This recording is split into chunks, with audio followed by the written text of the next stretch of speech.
I'm gonna show you how to film and make a video with a football player in 1 hour. Let's go.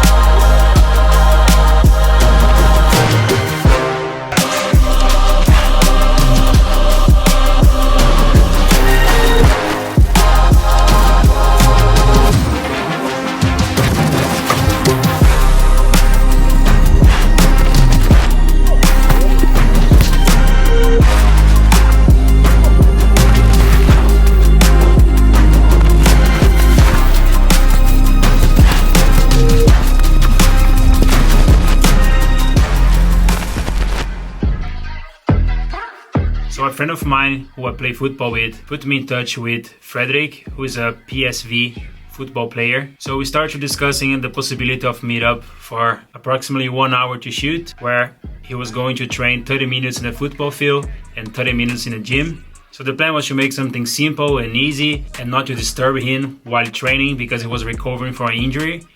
I'm gonna break down the process of working out with athletes, how you should approach them, how you should not disturb them while training, but at the same time feel comfortable when to get closer, when to get far, how you should respect the space of the athlete, the camera movements and everything. When you have such a tight space, what you keep in mind to consider, things you should implement in the video, how to think and manipulate as well the scene, what camera, what gear you should use, also the editing process, how you should be editing for social media.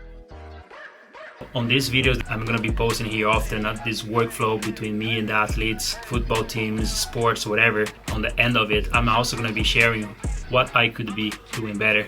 On this content creation world where everyone is progressing and getting better every day, I'm gonna be 100% real with you all and show you the things that I also have done wrong. But we are here to learn as well, and we're gonna be learning together. So I have a lot of things that I can teach, but I learn every day with others and with my own work. So I'm gonna be sharing everything with you. So stick around to the end of the video to know the mistakes that I have done, so you can avoid that when you're gonna film your video.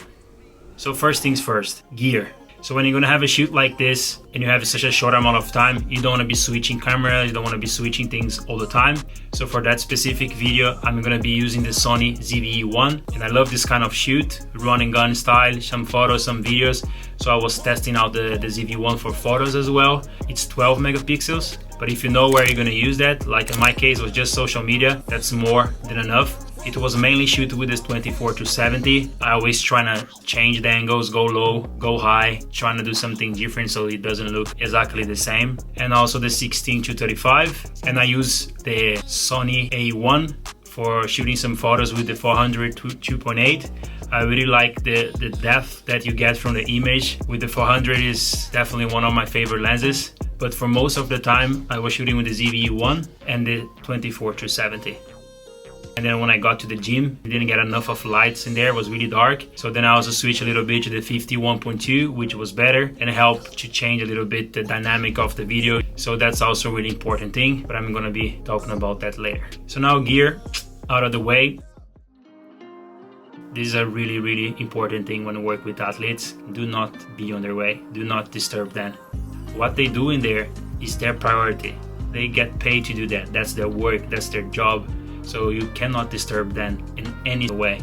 You have opportunity to get closer, to try something different, go ahead. But if you're not sure, don't do it. That goes from professional to amateur, because if you be on the way of amateur athlete or your friend just doing for fun, when you go work with someone professionally, you end up doing the same thing. So maybe they're not gonna get you again for the next shoot because you have disturbed them or you were in the way. All goes about also understanding the sport. On that case, I have played football my whole life, so I understand. I can see as well where he's gonna run, where he's gonna turn. It's a bit easier for me to understand where I should position myself, where I should go. And the same if you're gonna, for example, let's say I'm gonna shoot a hockey, I never be there before, or volleyball. Theoretically, you should see some matches before to understand the sport. So he's gonna help you out to be a bit more flexible as well, where you should move before disturbing them.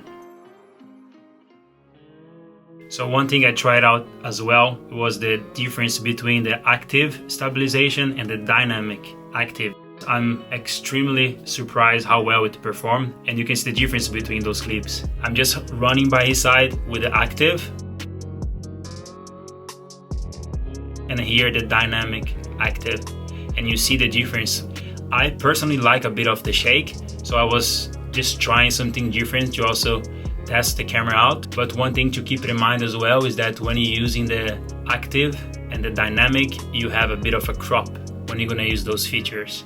It can be extremely handy in some situations, but you walk around with the camera running gun kind of style and want to get something a bit more steady. Set up to dynamic is such incredible resolution that you lose a little bit with the crop, but for my purpose, I'm using more for social media.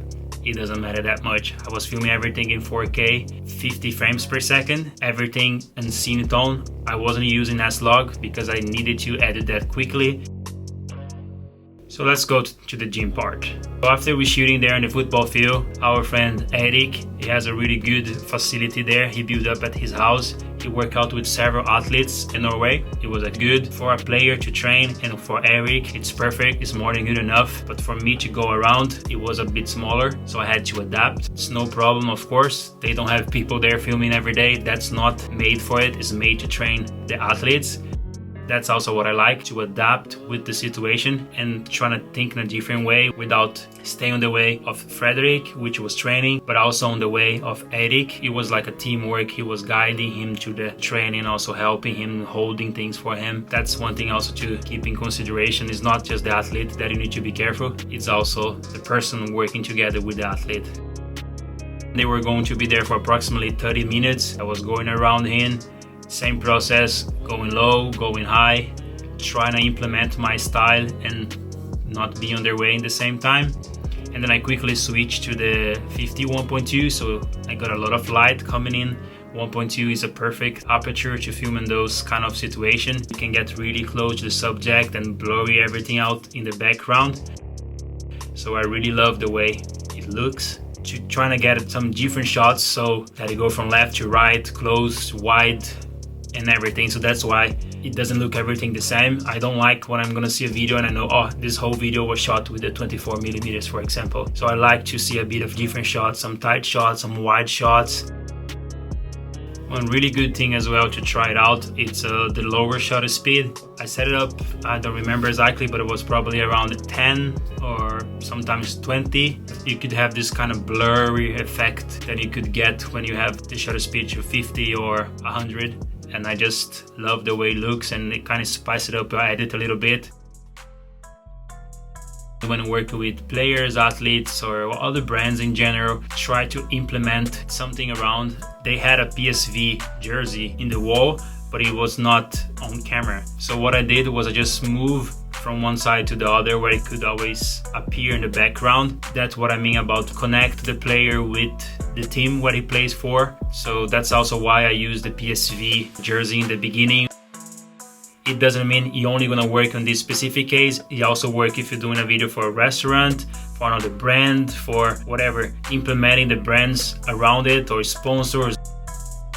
So now I'm gonna take you to the editing process. A lot of things happening quickly. I had a plan, but then after the rain, everything changed. So I had to just go with the flow, walk around, film everything, go left and right, and then improvise. So when you work with a bunch of clips like that, it's quite easy and complicated at the same time because you just have a bunch of shots, right? And then you gotta make something out of it. So how I personally like, I start to throw everything into the timeline, start to cutting through all the scenes I think I like it, and then I just make a raw cut of all the clips. Start to throw some music under there to test it out, to see the vibe, and I just to make sure I cut into the beat. So that's normally how I do it. After that, I start to do things around until I find something that I kind of like it. I start to take some sound effects here and there, glitches and scratches. So that was pretty much the editing process.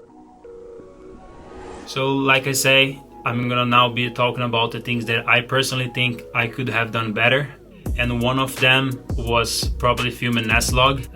Even though Cineton is extremely good, for the gym part, I felt like the S-Log would be a bit more beneficial for me, especially with the ZV-1, which I could use at 12,800 ISO to make the really clean image with the S-Log, and then treating afterwards would be perfectly. The second one, it was to bring the 15 to 35 2.8. That could also really help me inside the gym there to get a wider shot like I got with the 16 millimeters.